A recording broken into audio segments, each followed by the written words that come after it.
ಮರದ ಕೆಳಗೆ ಮಲಗಿತ್ತು. ಹತ್ತಿರದಲ್ಲಿದ್ದ ಇಲಿಯು ಸಿಂಹದ ಮೈ ಮೇಲೆ ಓಡಾಡುತ್ತಿತ್ತು.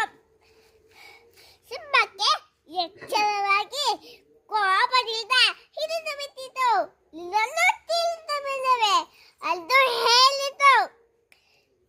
ಇಲಿಯು ಬಿಟ್ಟು ಬಿಡಕ್ಕೆ ಬೇಡಿಕೊಂಡಿತು. ಸಿಂಹವು ಬಿಟ್ಟು ಬಿಟ್ಟಿತು.